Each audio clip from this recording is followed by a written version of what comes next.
things are better left unknown. And I'll never find you here, 'cause no one's ever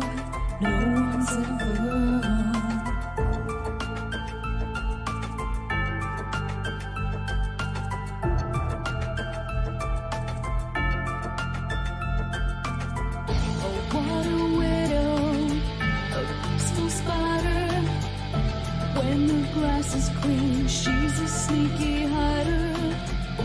Hide the lies and the alibis. Oh, what a sinner, is it in her?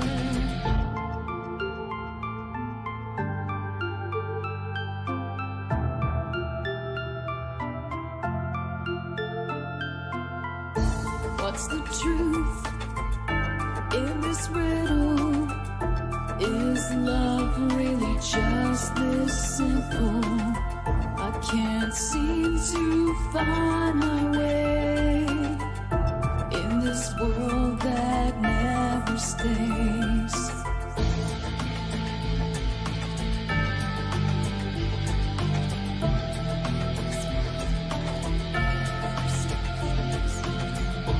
What a widow, a peaceful spider. When the glass is clean, she's a sneaky hider. Hide the lies and the alibis. What a sinner, is it in her?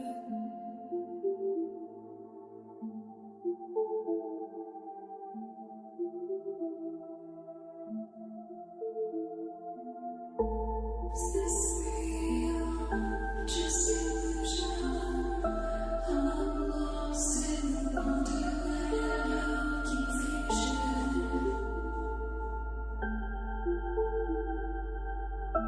I'm lost in wonderland of confusion. Is this real or just illusion? Manifestation or a dark delusion? Is this real or just illusion? I'm lost in a wonderland of confusion.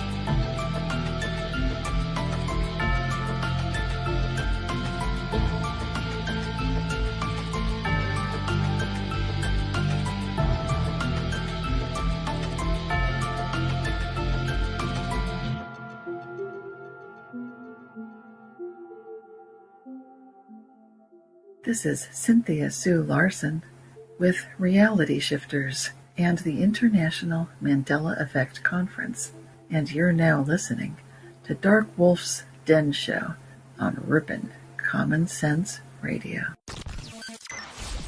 Rippin' Rabbit Hole is a community-driven radio. At times the community comments may reveal prejudices and other beliefs that we or our sponsors do not condone. Views or opinions expressed by the community, callers, or guests, are those of the individual speaking and do not represent the views or opinions of this site. Rippin' Common Sense content is intended for mature audiences only. Enjoy.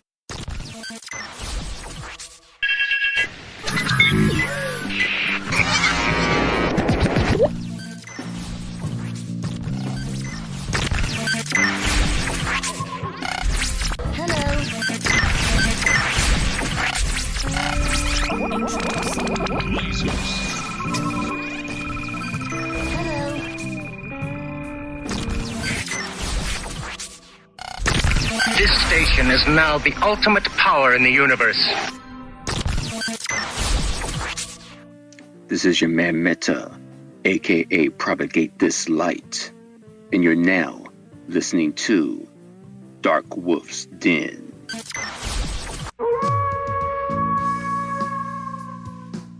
Are ghosts real? We had 1,000 hours of continuous communication with the spirit world. Does time travel actually exist? The laws of physics seem to be compatible with time machines.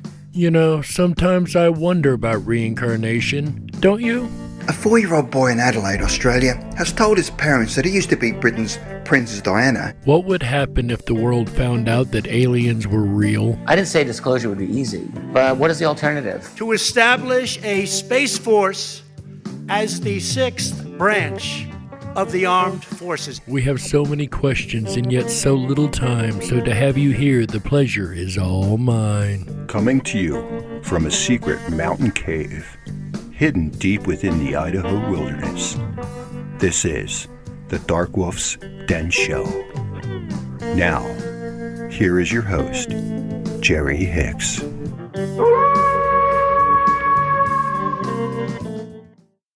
That's right, I am Jerry Hicks, also known as the Dark Wolf, and welcome back to another episode of the Darkwolf's Den Show. Whether you're on the edge of reality, the edge of the galaxy, or the edge of your seat, we're glad you chose us to be right there with you. Ladies and gentlemen, it is Thursday, December 10th, 2020, and tonight we are discussing Christmas ghost stories. This is a tradition that used to be held back in Victorian England and kind of died out in the late 19th century. We're going to resurrect that tradition tonight and tell Christmas ghost stories. That's tonight, December 10th, 2020, on the Darkwolf's Den Show. But first, today in history. And since we're telling stories tonight, I was really intrigued when I ran across this fact of the day. Check this out, guys. On this day in 1884, The Adventures of Huckleberry Finn by Mark Twain is first published in the UK and Canada. It took until February 1885 in the US due to printing errors. And that is today's Today in History. And you guys know I just absolutely love it when we have something that is related to the topic that we're doing. And a story coming out is definitely related to the stories we're telling tonight. So, ladies and gentlemen, without further ado, let us get started. Now, growing up, we sing the same Christmas songs every year over and over and over. And there was one line in one Christmas carol that I just never really did quite understand. And maybe you guys recognize the line. It says, "There'll be scary ghost stories and tales of the glories of Christmases long, long ago." Scary ghost stories. That just really didn't make a lot of sense to me. Well, after looking into it, actually I've learned quite a bit. I found an article by the Smithsonian Magazine that I would like to share with you guys, at least a part of. It's called "A Plea to Resurrect the Christmas Tradition of Telling Ghost Stories." It says, for the last 100 years, Americans have kept ghosts in their place, letting them out only in October in the run-up to our real haunted holiday, Halloween. But it wasn't always this way, and it's no coincidence that the most famous ghost story is a Christmas story. Or, put another way, the most famous Christmas story is a ghost story. Charles Dickens' A Christmas Carol was first published in 1843, and it's a story about a man tormented by a series of ghosts the night before Christmas. Dickens' supernatural Yuletide terror was no outlier, since for much of the 19th century was the holiday indisputably associated with ghosts and specters. Quote, "Whenever 5 or 6 English-speaking people meet round a fire on Christmas Eve, they start telling each other ghost stories," end quote. Humorist Jerome K. Jerome wrote in his 1891 collection Told After Supper. Quote, "Nothing satisfies us on Christmas Eve but to hear each other tell authentic anecdotes about specters. It's a genial, festive season, and we love to muse upon graves and dead bodies and murders and blood." Well, I don't know about that in modern day, but one thing I would like to do in modern day is bring back the tradition of telling Christmas ghost stories. The story we finished yesterday's shows with, called Christmas Every Day, was by an author named William Dean Howells.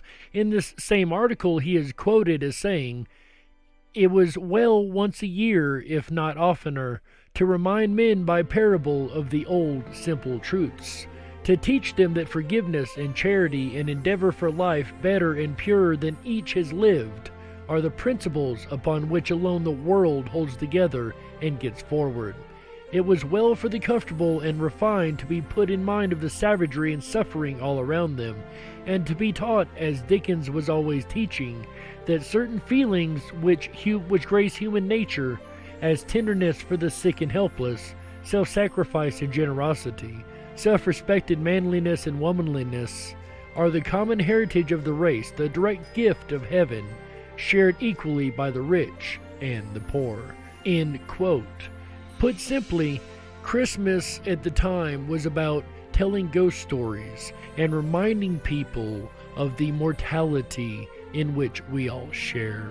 So, ladies and gentlemen, we're resurrecting that tradition tonight. We're telling ghost stories. I'm going to read 2 Christmas ghost stories this evening, and I do hope that you guys enjoy. So without any further ado, let's get to our first story, ladies and gentlemen. The first story is called Smee.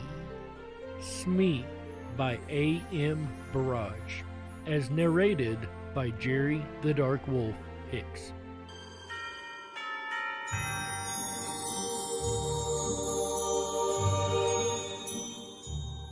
"No," said Jackson with a deprecatory smile. "I'm sorry. I don't want to upset your game. I shan't be doing that because you'll have plenty without me. But I'm not playing any games of hide and seek. It was Christmas Eve, and we were a party of 14 with just the proper leavening of youth. We had dined well. It was the season for childish games, and we were all in the mood for playing them. All, that is, except Jackson. When somebody suggested hide and seek, there was rapturous and almost unanimous approval. His was the one dissentient voice. It was not like Jackson to spoil sport or refuse to do as others wanted. Somebody asked him if he were feeling seedy. "No," he answered. "I feel perfectly fit, thanks, but," he added with a smile which softened without retracting the flat refusal, "I'm not playing hide and seek." "Why not?" someone asked. He hesitated for a moment before replying. "I sometimes go and stay at a house where a girl was killed. She was playing hide and seek in the dark. She didn't know the house very well. There was a door that led to the servants' staircase. When she was chased, she thought the door led to a bedroom. She opened the door and jumped, and landed at the bottom of the stairs. She broke her neck, of course." We all looked serious. Mrs. Fernley said, "How terrible! And you were there when it happened?" Jackson shook his head sadly. "No," he said. "But I was there when something else happened, something worse." "What could be worse than that?" "This was," said Jackson. He hesitated for a moment. Then he said, "I wonder if any of you have ever played a game called Smee. It's much better than hide and seek. The name comes from It's Me, of course. Perhaps you'd like to play it instead of hide and seek. Let me tell you the rules of the game. Every player is given a sheet of paper. All the sheets except one are blank. On the last sheet of paper is written Smee. Nobody knows who Smee is except Smee himself or herself. You turn out the lights, and Smee goes quietly out of the room and hides. After a time, the others go off and search for Smee, but of course they don't know who they're looking for. When one player meets another, he challenges him by saying Smee. The other player answers Smee, and they continue searching. But the real Smee doesn't answer when someone challenges. The second player stays quietly beside him. Presently they will be discovered by a third player. He will challenge and receive no answer, and he will join the first two. This goes on until all the players are in the same place. The last one to find Smee has to pay a forfeit. It's a good, noisy, amusing game. In a big house, it often takes a long time for everyone to find Smee. Perhaps you'd like to try. I'll happily pay my forfeit and sit here by the fire while you play. It sounds a good game, I remarked. Have you played it too, Jackson? Yes, he answered. I played it in the house that I was telling you about. And she was there, the girl who broke... No, said someone else. He told us he wasn't there when she broke her neck. Jackson thought for a moment. I don't know if she was there or not. I'm afraid she was. I know that there were 13 of us playing the game, and there were only 12 people in the house, and I didn't know the dead girl's name. When I heard that whispered name in the dark, it didn't worry me. But I tell you, I'm never going to play that kind of game again. It made me quite nervous for a long time. I prefer to pay my forfeit at once." We all stared at him. His words did not make sense at all. Tim Vooch was the kindest man in the world. He smiled at us all. "This sounds like an interesting story," he said. "Come on, Jackson. You can tell it to us instead of paying a forfeit." "Very well," said Jackson, "and here is the story. Have you met the Sangstons? They're cousins of mine, and they live in Surrey. 5 years ago, they invited me to go and spend Christmas with them. It was an old house with lots of unnecessary passages and staircases. A stranger could get lost in it quite easily. Well, I went down for that Christmas. Violet Sangston promised me that I knew most of the other guests. Unfortunately, I could not get away from my job until Christmas Eve. All the other guests had arrived there the previous day. I was the last to arrive, and I was only just in time for dinner. I said hello to everyone I knew, and Violet Sangston introduced me to people that I didn't know. Then it was time to go into dinner. That is perhaps why I didn't hear the name of a tall, dark-haired, handsome girl whom I hadn't met before. Everyone was in a rather hurry, and I'm always bad at catching people's names. She looked cold and clever. She didn't look at all friendly, but she looked interesting, and I wondered who she was. I didn't ask because I was sure that someone would speak to her by name during the meal. Unluckily, however, I was a long way from her table. I was sitting next to Mrs. Gorman, and as usual, Mrs. Gorman was being very bright and amusing. Her conversation is always worth listening to, and I completely forgot to ask the name of the dark, proud girl. There were 12 of us, including the Sangstons themselves. We were all young, or trying to be young. Jack and Violet Sangston were the oldest, and their 17-year-old son Reggie was the youngest. It was Reggie who suggested Smee when the talk turned to games. He told us the rules of the game, just as I've described them to you. Jack Sangston warned us all. "If you're going to play games in the dark," he said, "please be careful of the back stairs on the first floor. A door leads to them, and I've often thought about taking the door off. In the dark, a stranger to the house could think they were walking into a room. A girl really did break her neck on those stairs." I asked how it happened. It was about 10 years ago, before we came here. There was a party, and they were playing hide and seek. The girl was looking for somewhere to hide. She heard somebody coming and ran along the passageway to get away. She opened the door, thinking it led to a bedroom. She planned to hide in there until the seeker had gone. Unfortunately, it was the door that led to the back stairs. She fell straight down to the bottom of the stairs. She was dead when they picked her up. We all promised to be careful. Mrs. Gorman even made a little joke about living to be 90. You see, none of us had known the poor girl, and we did not want to feel sad on Christmas Eve. Well, we all started the game immediately after dinner. Young Reggie Sangston went round making sure all the lights were off except the one in the servants' room and in the sitting room where we were. We then prepared 12 sheets of paper. 11 of them were blank, and one of them had Smee written on it. Reggie mixed them all up, then we each took one. The person who got the paper with Smee on it had to hide. I looked at mine and saw that it was blank. A moment later, all the electric lights went out. In the darkness, I heard someone moving very quietly to the door. After a minute, somebody blew a whistle, and we all rushed to the door. I had no idea who was Smee. For 5 or 10 minutes, we were all rushing up and down passages and in and out of rooms, challenging each other and answering, "Smee? Smee!" After a while, the noise died down, and I guessed that someone had found Smee. After a time, I found a group of people all sitting on some narrow stairs. I challenged and received no answer, so Smee was there. I hurriedly joined the group. Presently, 2 more players arrived. Each one was hurrying to avoid being last. Jack Sangston was last and was given a forfeit. "I think we're all here now, aren't we?" he remarked. He lit a match, looked up the staircase, and began to count. 9, 10, 11, 12, 13, he said, and then laughed. "That's silly. There's one too many."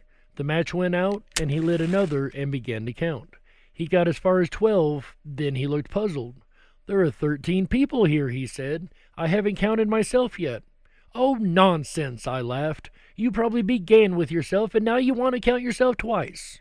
His son took out his electric torch. It gave a better light than the matches, and we all began to count. Of course, there were 12 of us. Jack laughed. "Well," he said, "I was sure I counted 13 twice." From halfway up the stairs, Violet Sangston spoke nervously. "I thought there was somebody sitting 2 steps above me. Have you moved, Captain Ransom?" The captain said that he hadn't, but I thought there was somebody sitting between Mrs. Sangston and me. Just for a moment there was an uncomfortable something in the air. A cold finger seemed to touch us all. For that moment we all felt that something odd and unpleasant had just happened, and was likely to happen again. Then we laughed at ourselves and at each other, and we felt normal again. There were only 12 of us, and that was that. Still laughing, we marched back down to the sitting room to begin again. This time I was Smee. Violet Sangston found me while I was searching for a hiding place. That game didn't last long at all. Soon there were 12 people, and the game was over. Violet was cold and wanted her jacket. Her husband went up to their bedroom to fetch it. As soon as he'd gone, Reggie touched me on the arm. He was looking pale and sick. "Quick," he whispered. "I've got to talk to you. Something horrible has happened." We went into the breakfast room. "What's the matter?" I asked. "I don't know. You were Smee last time, weren't you?" Well, of course I didn't know who Smee was. While Mother and the others ran to the west side of the house and found you, I went east. There's a deep clothes cupboard in my bedroom. It looked like a good hiding place. I thought that perhaps Smee might be there. I opened the door in the dark and touched somebody's hand. "Smee," I whispered. There was no answer. I thought I'd found Smee. Well, I don't understand it, but I suddenly had a strange, cold feeling. I can't describe it, but I felt that something was wrong. So I turned on my electric torch, and there was nobody there. Now I am sure I touched a hand, and nobody could get out of the cupboard because I was standing in the doorway. What do you think? "You imagined you touched a hand," I said. He gave a short laugh. "I knew you would say that," he said. "Of course I imagined it. That's the only explanation, isn't it?" I agreed with him. I could see that he still felt shaken. Together we returned to the sitting room for another game of Smee. The others were all ready and waiting to start again. Perhaps it was my imagination, although I'm almost sure that it was not. But I had a feeling that nobody was really enjoying the game anymore. But everybody was too polite to mention it. All the same, I had the feeling that something was wrong. All the fun had gone out of the game. Something deep inside me was trying to warn me. "Take care," it whispered. "Take care." There was some unnatural, unhealthy influence at work in the house. Why did I have this feeling? Because Jack Sangston had counted 13 people instead of 12? Because his son imagined he had touched someone's hand in an empty cupboard? I tried to laugh at myself, but I did not succeed. Well, we started again.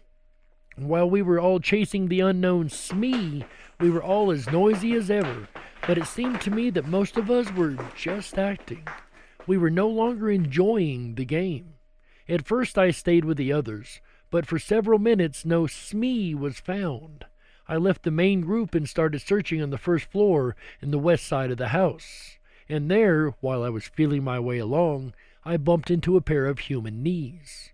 I put out my hand and touched a soft, heavy curtain. Then I knew where I was. There were tall, deep windows with window seats at the end of the passage. The curtains reached to the ground. Somebody was sitting in a corner of one of the window seats behind a curtain. Aha, I thought, I've caught Smee. So I pulled the curtain to one side and touched a woman's arm. It was a dark, moonless night outside. I couldn't see the woman sitting in the corner of the window seat. "Smee?" I whispered. There was no answer. When Smee is challenged, he or she does not answer. So I sat down beside her to wait for the others. Then I whispered, "What's your name?" And out of the darkness beside me came the whisper, "Brenda Ford." I did not know the name, but I guessed at once who she was. I knew every girl in the house by name except one, and that was the tall, pale, dark girl. So here she was sitting beside me on the window seat, shut in between a heavy curtain and a window. I was beginning to enjoy the game. I wondered if she was enjoying it too. I whispered one or two rather ordinary questions to her and received no answer. Smee is a game of silence. It is the rule of the game that Smee and the person or persons who have found Smee have to keep quiet. This, of course, makes it harder for the others to find them, but there was nobody else about. I wondered, therefore, why she was insisting on silence. I spoke again and got no answer. I began to feel a little annoyed. Perhaps she's one of those cold, clever girls who has a poor opinion of all men, I thought. She doesn't like me, and she's using the rules of the game as an excuse for not speaking. Well, if she doesn't like sitting here with me, I certainly don't want to sit here with her. I turned away from her. I hope someone finds us soon, I thought. As I sat there, I realized that I disliked sitting beside this girl very much indeed. That was strange. The girl I had seen at dinner had seemed likable in a cold kind of way. I noticed her and wanted to know more about her. But now I really felt uncomfortable beside her. The feeling of something wrong, something unnatural, was growing. I remembered touching her arm, and I trembled with horror. I wanted to jump up and run away. I prayed that someone else would come along soon. Just then I heard the light footsteps in the passage. Somebody on the other side of the curtain brushed against my knees. The curtain moved to one side, and a woman's hand touched my shoulder. "Smee?" whispered a voice that I recognized at once. It was Mrs. Gorman. Of course, she received no answer. She came and sat down beside me, and at once I felt very much better. "It's Tony Jackson, isn't it?" she whispered. "Yes," I whispered back. "You're not Smee, are you?" "No, she's on my other side." She reached out across me. I heard her fingernails scratch a woman's silk dress. "Hello, Smee. How are you? Who are you? Oh, it's against the rules to talk, right? Never mind. Tony will break the rules. Do you know, Tony, this game is beginning to annoy me a little. I hope they aren't going to play it all evening. I'd like to play a nice, quiet game, all together beside a warm fire." "Me too," I agreed. "Can't you suggest something to them? There's something rather unhealthy about this particular game. I'm sure I'm being very silly, but I can't get rid of the idea that we've got an extra player, somebody who ought not to be here at all." That was exactly how I felt, but I didn't say so. However, I felt very much better. Mrs. Gorman's arrival had chased away my fears. We sat talking. "I wonder when the others will find us," said Mrs. Gorman. After a time we heard the sound of feet and young Reggie's voice shouting, "Hello? Hello? Is anybody there?" "Yes," I answered. "Is Mrs. Gorman with you?" "Yes." "What happened to you? You've both got forfeits. We've all been waiting for you for hours. But you haven't found Smee yet," I complained. "You haven't, you mean. I was Smee the whole time." "But Smee is here with us," I cried. "Yes," agreed Mrs. Gorman. The curtain was pulled back and we sat looking into the eye of Reggie's electric torch. I looked at Mrs. Gorman, then on my other side. Between me and the wall was an empty space on the window seat. I stood up at once. Then I sat down again. I was feeling very sick, and the world seemed to be going round and round. "There was somebody there," I insisted, "because I touched her." "So did I," said Mrs. Gorman in a trembling voice. "And I don't think anyone could leave this window seat without us knowing." Reggie gave a shaky little laugh. I remembered his unpleasant experience earlier that evening. "Somebody's been playing jokes," he said. "Are you coming down?" We were not very popular when we came down to the sitting room. "I found the two of them sitting behind a curtain on a window seat," said Reggie. I went up to the tall, dark girl. "So you pretended to be Smee and then went away," I accused her. She shook her head. Afterwards, we all played cards in the sitting room, and I was very glad. Some time later, Jack Sangston wanted to talk to me. I could see that he was rather cross with me, and soon he told me the reason. "Tony," he said, "I suppose you're in love with Mrs. Gorman. That's your business. But please don't make love to her in my house during a game. You kept everyone waiting. It was very rude of you, and I'm ashamed of you." "But we were not alone," I protested. "There was somebody else there. Somebody who was pretending to be Smee.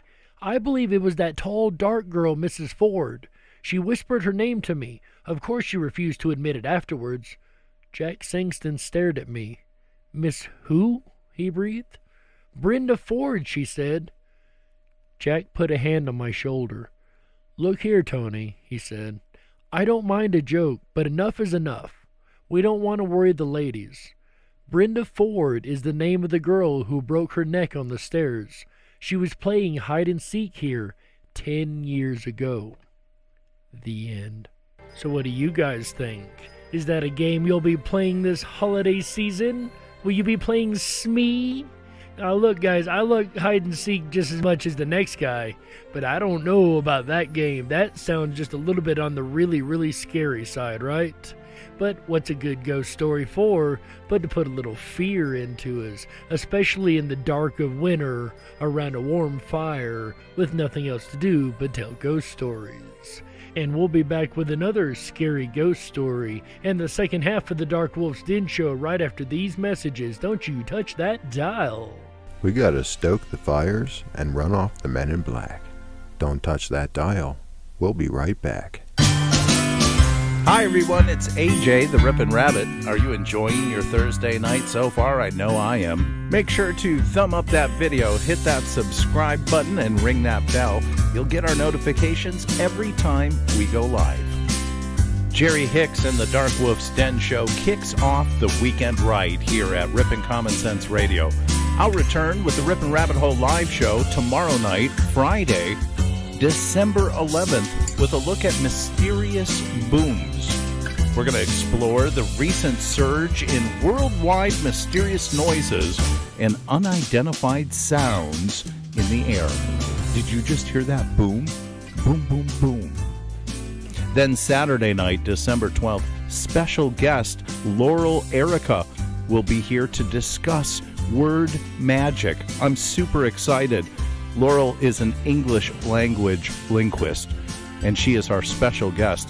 She's going to join us and talk with you because we're going to do open lines about word magic.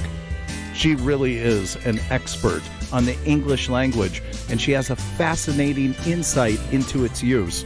So you want to join us at 7 p.m. Pacific, 10/9 Central, Saturday night, December 12th, for this very special episode.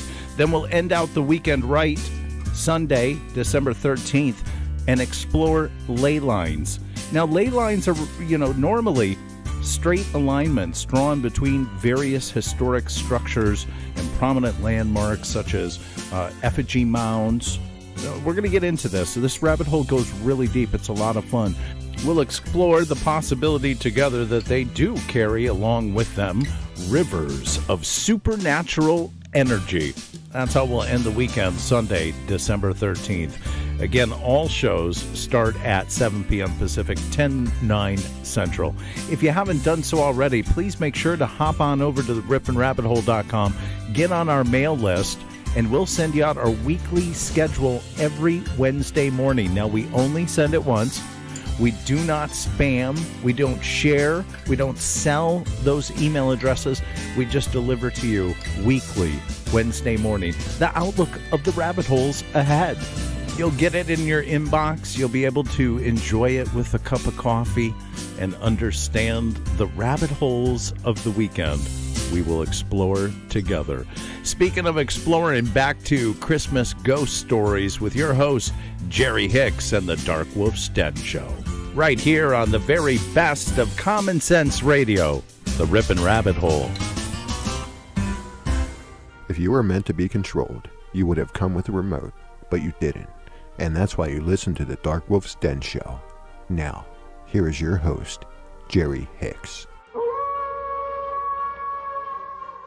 That's right, I am Jerry Hicks, also known as the Dark Wolf, and welcome back to the second half of the DarkWolf's Den Show. Whether you're on the edge of reality, the edge of the galaxy, or the edge of your seat, we're glad you chose us to be right there with you. Ladies and gentlemen, it is Thursday, December 10th, 2020, and if you're just tuning in this evening, we are discussing Christmas ghost stories. Actually, we're reading Christmas ghost stories, that's right. In the first half, we heard the story of Smee, a different twisted version of the game of hide and seek. In the second half, we're going to hear about a guy who went on a trip that didn't turn out quite the way he thought it was going to turn out. Ladies and gentlemen, I present to you Dark Christmas.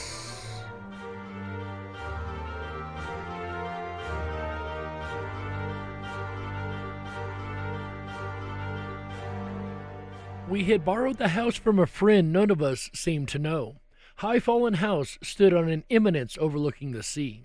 It was a square Victorian gentleman's residence. The large bay windows looked down through the pines toward the shore. 6 stone steps led the visitor up to the front double door where a Gothic bell pull released a loud, mournful clang deep into the distance of the house. Laurel lined the drive. The stable block was disused. The walled garden had been locked up in 1914 when the gardeners went to war. Only one had returned. I had been warned that the high brick wall enclosing the garden was unsafe. As I passed it slowly in the car, I saw a faded notice falling off the paint-peeled door. "Do not enter." I was the first to arrive. My friends were following by train, and I was to collect them the next day, then we would settle down to Christmas. I had driven from Bristol, and I was tired. There was a Christmas tree roped on top of my 4x4 and a trunkload of provisions. We were not near any town, but the housekeeper had left stacked wood to build a fire, and I had brought a shepherd's pie and a bottle of Rioja for my first night. The kitchen was a cheerful enough one.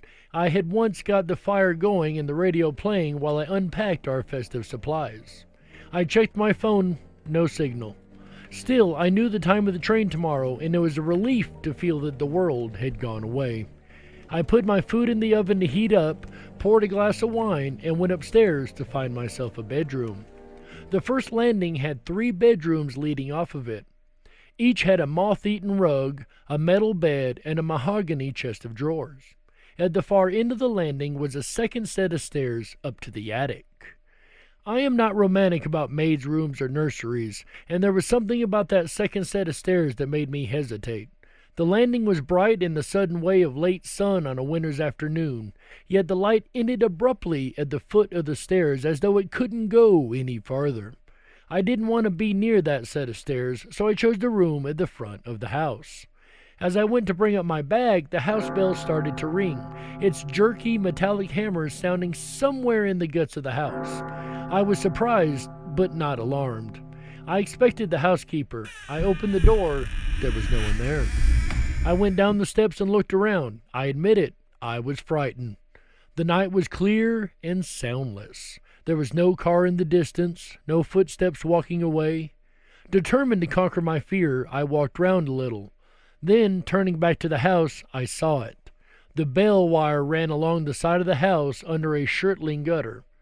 Perhaps 30 or 40 bats were dangling upside down on the vibrating wire. The same number swooped and swerved in dark masses. Obviously, their movement on the wire had set off the bell. I like bats. Clever bats. Good. Now, supper. I ate. I drank. I wondered why love is so hard and life is so short. I went to bed. The room was warmer now, and I was ready to sleep. The sound of sea ebbed in the flow of my dreams. I woke from a deep sleep in dead darkness to hear, what? What can I hear? It sounded like a ball bearing or a marble rolling on a bare floor above my head. It rolled hard on hard, then hit the wall. Then it rolled again in the other direction. This might not have mattered except the other direction was upwards. Things can come loose and roll downwards, but they cannot come loose and roll up unless someone.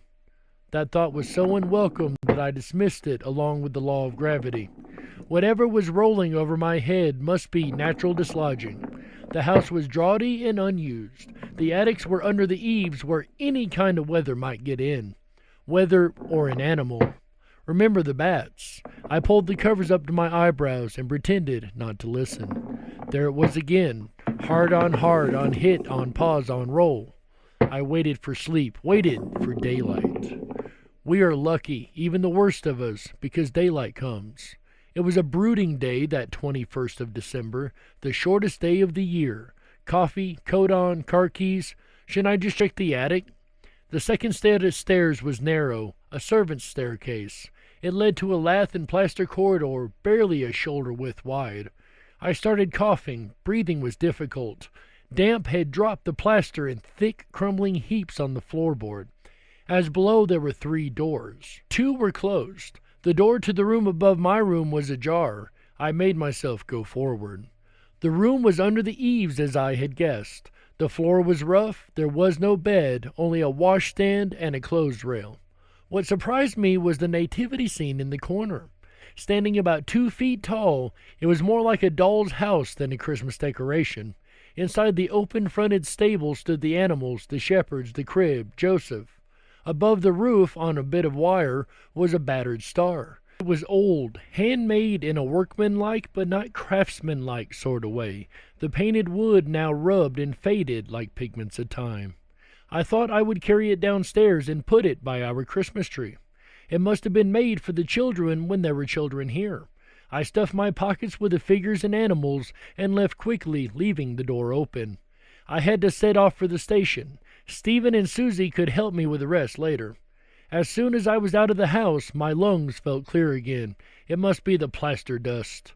The drive to the station was along the coast road, lonely and unyielding. The road turned in a series of blind bends and tight corners. I met no one, and I saw no one. Gulls circled over the sea. The station itself was a simpler shelter on a long single track. There were no information boards. I checked my phone. No signal. At last the train appeared distantly down the track. I was excited. Memories of visiting my father as a child when he was stationed at his RAF base gave me a rush of pleasure whenever I travel by train or come to meet one. The train slowed and halted. The guard stood down for a moment. I watched the doors. It wasn't a big train, this branch line train, but none of the doors opened. I waved at the guard who come over. "I am meeting my friends." He shook his head. "Train's empty. Next stop is the end of the line." I was confused. Had they got off at the earlier stop? I described them. The guard shook his head again. "I noticed strangers. They would have boarded at Carlisle, asked me where to get off. Always do." "Is there another train before tomorrow?" I asked. "One a day, and that's your lot. And more than anybody needs in a place like this. Where are you staying?" "High Fallen House. Do you know it?" "Oh, aye, we all know it." He looked as if he were about to say something else. Instead, he blew his whistle. The empty train pulled away, leaving me staring down the long track, watching the red light like a warning. I needed to get a signal on my phone. I drove on past the station, following the steep hill, hoping some height would come connect me to the rest of the world. At the top of a hill, I stopped the car and got out. Pulling up the collar of my coat, the first snow hit my face with insect insistence, sharp and spiteful like little bites. I looked across the whitening bay. That must be High Fallen House. But what's that? 2 figures walking on the beach. Is it Stephen and Susie? Had they driven here after all? Then, as I strained my eyes against the deceit of distance, I realized that the second figure was much smaller than the first. They were walking purposefully towards the house. When I arrived back, it was nearly dark. I put on the lights, blew the fire into a blaze. There was no sign of the mysterious couple I had seen from the hill. Perhaps it had been the housekeeper and her daughter, come to make sure that everything was all right. I had a telephone number for Mrs. Wormwood, but without a signal I could not call her. The snow was thickening in windy swirls. Relax, have a whiskey. I leaned on the warm kitchen range with my whiskey in hand. The wooden figures I had brought down from the attic were lying on the kitchen table. I should go up and get the stable. I don't want to. I bounded up the first set of stairs, using energy to force out unease. At my bedroom I put on the light. That felt better. The second set of stairs stood in shadow at the end of the long landing. I felt that constriction in my lungs again.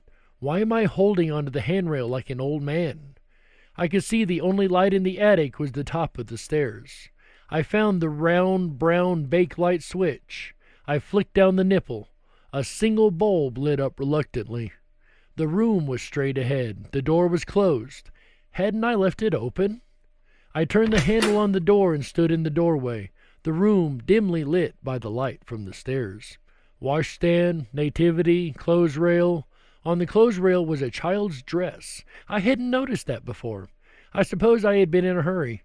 Pushing aside my misgivings, I went in purposefully and bent down to pick up the wooden nativity. It was heavy, and I had just gotten it secure in my arms when the light on the landing went out. Hello? Who's there? There's someone breathing like they can barely breathe. Not faint, struggling for breath. I mustn't turn around because whoever or whatever it is behind me. I stood still for a minute, steadying my nerve.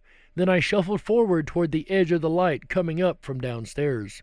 At the doorway I heard a step behind me, lost my balance, and put out a hand to steady myself. My hand gripped something wet. The clothes rail. It must be the dress. My heart was overbeating. Don't panic. Bakelite, bad wiring, strange house, darkness, aloneness. But you're not alone, are you? Back in the kitchen with whiskey, Radio 4, and pasta boiling, I examined the dress. It was for a small child, and it was hand-knitted. The wool was smelly and sopping. I washed it out and left it hanging over the sink to drip. I guess there must be a hole in the roof, and the dress had been soaking up in the rain for a long time. I ate my supper, tried to read, told myself it had been nothing at all. It was only 8 p.m. I didn't want to go to bed, though the snow outside was like a quilt. I decided to arrange the nativity. Donkey, sheep, camels, wise men, shepherds, star, Joseph. The crib was there, but it was empty. There was no Christ child, and there was no Mary. Had I dropped them in the dark room? I hadn't heard anything fall, and these wooden figures were 6 inches tall. Joseph was wearing a woolen tunic, but his wooden legs had painted pewtees. I pulled off the tunic. Underneath, wooden Joseph wore a painted uniform. First World War. When I turned him around, I saw that there was a gash in his back like a stab wound. My phone beeped. I dropped Joseph, grabbed the phone. It was a text message from Susie. Trying to call you. Leave tomorrow. I pressed call. Nothing. I tried to send a text. Nothing. But what did it matter? Suddenly I felt relief and calm. They had been delayed. That was all. Tomorrow they would be here. I sat down again with the nativity. Perhaps the missing figures were inside. I put in my hand. My fingers closed around a metal object. It was a small iron key with a hoop top. Maybe it was the key to the attic door. Outside, snow had fallen, snow on snow. The sky had cleared. The moon sped above the sea. I had gone to bed, and I was deep asleep when I heard it clearly, above me. Footsteps, pacing, down the room, hesitate, turn, return. I lay in bed, eyes staring blindly at the blind ceiling. Why do we open our eyes when we can't see anything? And what was there to see? I don't believe in ghosts. I wanted to put on the light, but what if the light didn't come on? Why would it be worse to be in darkness I had not chosen than darkness I was choosing? But it would be worse. I sat up in bed and pulled back the curtain a little. The moon had been so bright tonight. Surely there would be light. There was light. Outside the house, hand in hand, stood the still and silent figures of a mother and child. I did not sleep again till daylight, and when I slept and woke again, it was almost midday, and already the light was lowering. Hurrying to get coffee, I saw that the dress was gone. I had left it dripping over the sink, and it was gone. Get out of the house. I set off for the station. There was an air frost that had coated the trees in glittering white. It was beautiful and deathly. The world held in ice. On the roads there were no car tracks, no noise but the roar and drop of the sea. I moved slowly and saw no one. In the white, unmoving landscape, I wondered if there was anyone else left alive. At the station, I waited. I waited some time, past the time, until the train whistled on the track. The train stopped. The guard got down and saw me. He shook his head. "There's no one," he said. "No one at all." I thought I would cry. I took out my mute phone. I flashed up the message, "Trying to call you. Leave tomorrow." The guard looked at it. "Happens it's you who should be leaving," he said. "There's no more trains past Carlisle now till the 27th. Tomorrow was the last, and that's been canceled. Weather." I wrote down a number and gave it to the guard. "Will you phone my friends and tell them that I'm on my way home?" On the slow journey back to High Fallen House, I filled my mind with departure. It would be slow and dangerous to travel at night, but I could not consider another night alone, or not alone. All I had to do was manage 40 miles to Inkbarn. There was a pub and a guest house and a remote but normal life. The text message kept playing in my head. Had it really meant that I should leave? And why? Because Susie and Stephen couldn't come? Weather? Illness? It's all a guessing game. The fact is, I have to go. The house seemed subdued when I returned. I had left the lights on, and I went upstairs straight to pack my bag. At once I saw the light to the attic was on. I paused, breathed. Of course it's on. I never switched it off. That proves it's wiring fault. I must tell the housekeeper. My bag packed, I threw the food into a box and put everything back in the car. I had the whiskey in the front, a blanket I stole from the bed, and I made a hot water bottle, just in case. It was only 5 o'clock. At worst, I'd be in Inkbarn by 9 p.m. I got in the car and turned the key. The radio came on for a second, died, and as the ignition clicked and clicked, I knew that the battery was flat. 2 hours ago at the station, the car had started first time, even if I had left the lights on, but I hadn't left the lights on. A cold panic hit me. I took a swig of the whiskey. I couldn't sleep in the car all night. I would die. I don't want to die. Back in the house, I wondered what I was going to do all night. I must not fall asleep. I had noticed some old books and volumes when I had explored downstairs yesterday, assorted dusty adventure stories and tales of empire. As I sorted through them, I came across a faded velvet photograph album. In the cold, deserted sitting room, I began to discover the past. High Fallen House, 1910. The women in long skirts with miraculous waists. The men in shooting tweeds. The stable boys in waistcoats. The gardening boys wearing flat caps. The maids in starched aprons. And here they are again in their Sunday best. A wedding photograph. Joseph and Mary Locke, 1912. He was a gardener, she was a maid. In the back of the album, loose and unsorted, were further photographs and newspaper cuttings. 1914, the men in uniform. There was Joseph. I took the album back into the kitchen and put it next to the wooden soldier. I had on my coat and scarf. I propped myself up on 2 chairs by the wood-fired range and dozed and waited and waited and dozed. It was perhaps 2 o'clock when I heard a child crying. Not a child who had scraped his knee or lost a toy, but an abandoned child. A child whose own voice is his last hold on life. A child who cries and knows that no one will come. The sound was not above me. It was above me. I knew where it was coming from. I put my hands over my ears and my head between my knees. I could not shut out the sound. A locked-up child, a hungry child, a child who was cold and wet and frightened. Twice I got up and went to the door. Twice I sat down again. The crying stopped. Silence. A dreadful silence. I raised my head. Footsteps were coming down the stairs. Not one foot in front of the other, but one foot dragging slightly, then the other joining it, steadying, stepping again. At the bottom of the stairs, the footsteps paused. Then they did what I knew they would do with all the terror in my body. The footsteps came towards the kitchen door. Whatever was out there was standing 12 feet away on the other side of the door. I stood behind the table and picked up a knife. The door swung open with violent force that rammed the brass doorknob into the plaster of the wall. Wind and snow blew into the kitchen, whirling up the photographs and cuttings on the table. I saw the front door itself was wide open, the entrance hall like a wind tunnel.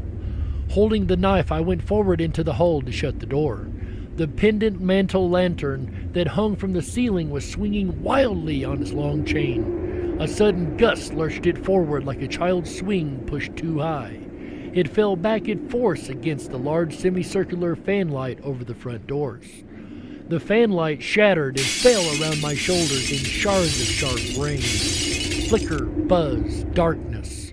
The house lights were out. No wind now, no cries. Silence again. Glass hit in the snow-lit hall.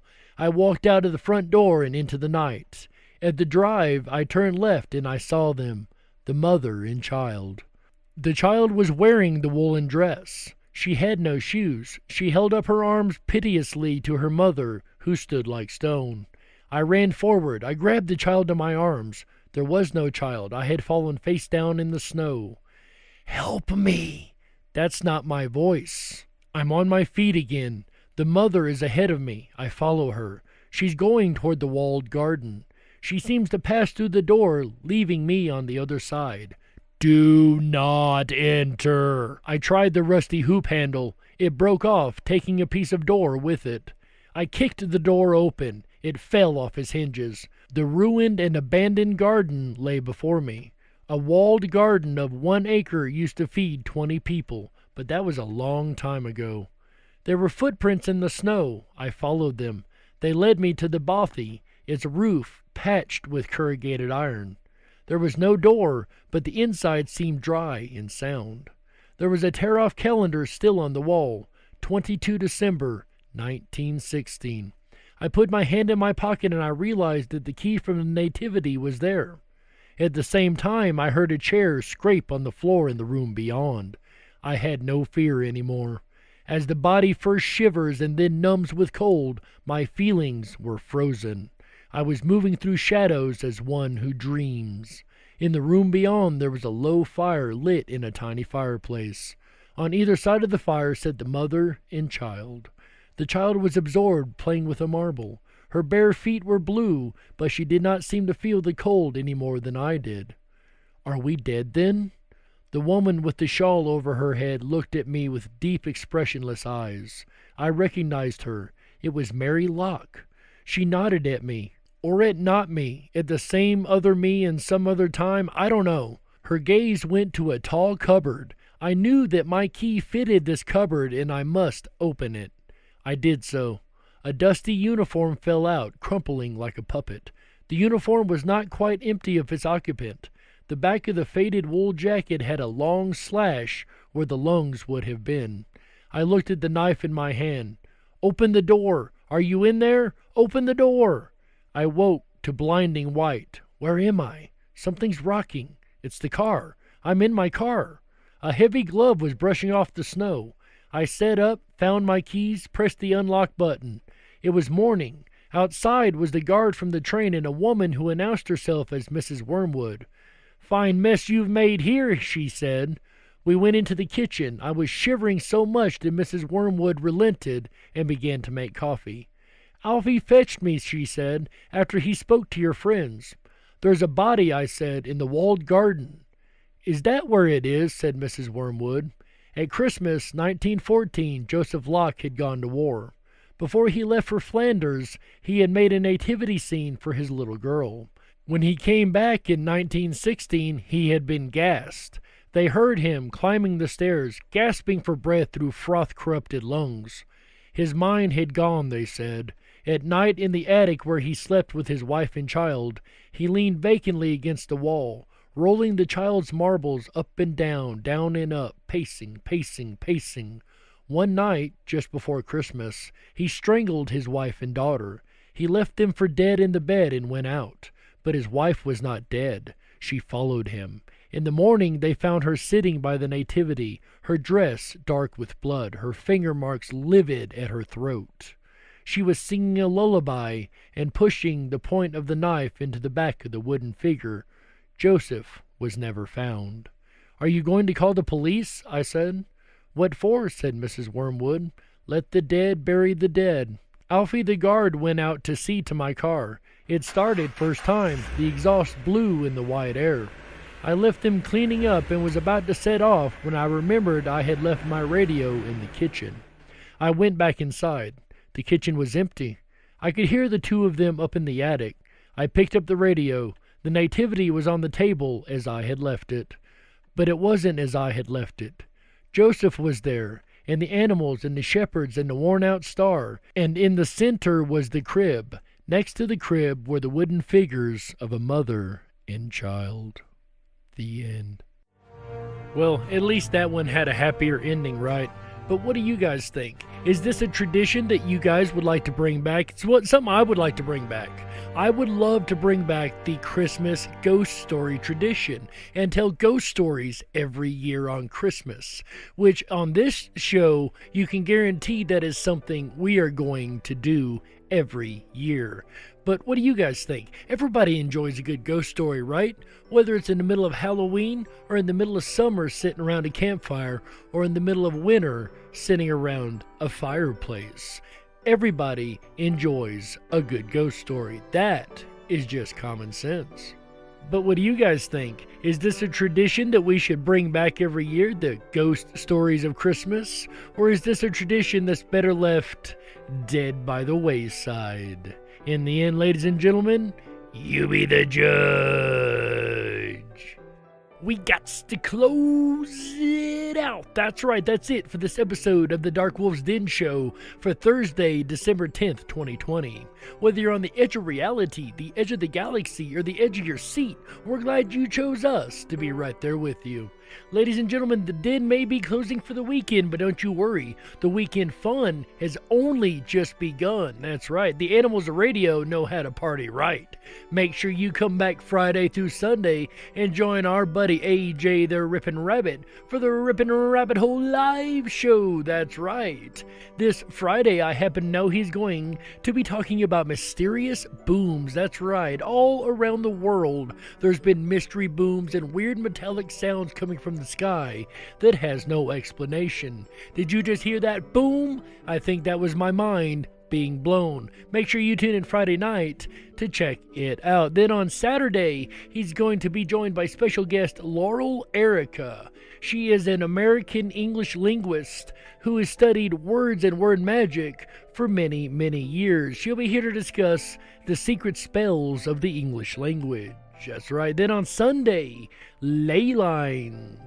Ley lines refer to straight alignments drawn between various historic structures and prominent landmarks. Do they carry along with them rivers of supernatural energy? Maybe perhaps like the St. Michael's line that runs right through the middle of the UK. It turns out that there's a lot of churches with the same name on this particular line. And that's only one of many surrounding the grid. Ladies and gentlemen, if you want to hear more about that, make sure you tune in Sunday as AJ the Rippin' Rabbit and the Rippin' Rabbit Hole live show rounds out the weekend here on the RippinRabbitHole.com and Rippin' Common Sense Radio. Speaking of RippinRabbitHole.com, make sure you hop your way over there and sign up for our weekly newsletter. We only send out one a week. We don't spam when we don't sell your email. That's right. You'll get one email from us a week with our entire schedule in the email. So we do definitely encourage you to go over there and sign up for that so you'll know what we're talking about every week, and you can send this out to your friends and family if it's something that you know that they would be interested in. Also, while you're over there, make sure you check out our groups, or our rabbit holes as we like to call them. We have everything from lucid dreaming to the Mandela effect, and the Darkwolf's Den Show group, as well as the Rippin' Rabbit Hole, and many, many, many more, I assure you. While you're over there also, if you want to hang out with me, do make sure that you come by the 24/7 Backstage Lounge. That's where I'm going to be right after the show. All you got to do is click the 24/7 Backstage Lounge, scroll halfway down that page, click the VIP entrance.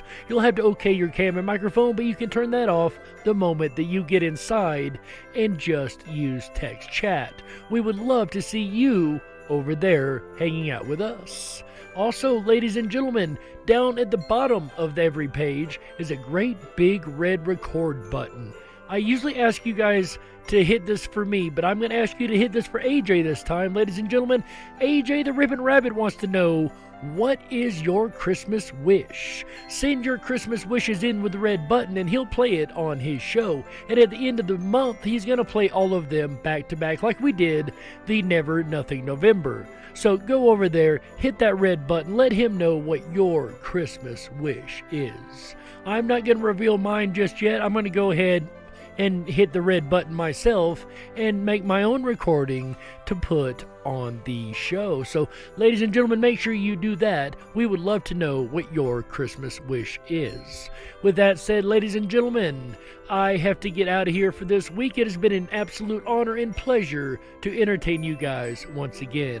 On behalf of Chick Mandela Effect, Michael Musco, Walt House, AJ the Rippin' Rabbit, and everyone at Rippin' Common Sense Radio, We thank you for being here. And remember, until next week, ladies and gentlemen, stay awake, but dare to dream. Happy holidays, everyone. How? Yeah.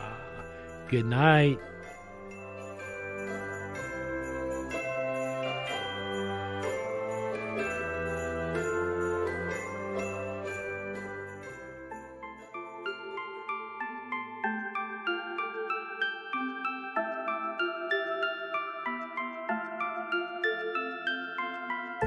Unlocked and into the dark. Some things are better left unknown. And I'll never find you here, 'cause no one's ever home.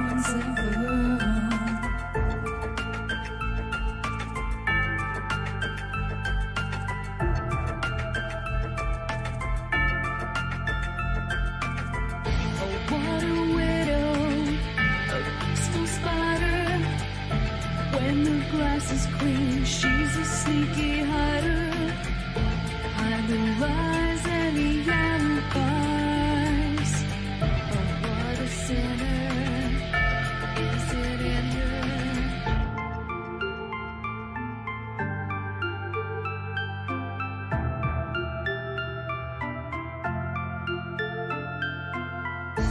What's the truth in this riddle? Is love really just this simple? I can't seem to find my way in this world that never stays.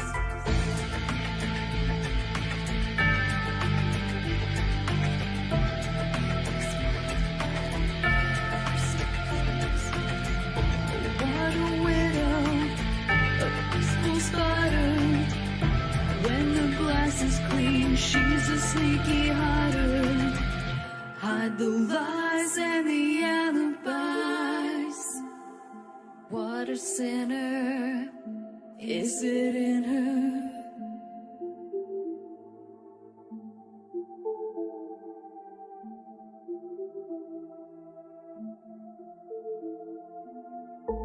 Is this real? Just illusion.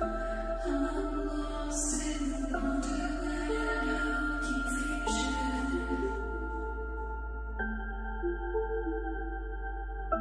I'm lost in wonderland of confusion. Is this real or just illusion? Manifestation or a dark delusion? Is this real or just illusion? I'm lost in a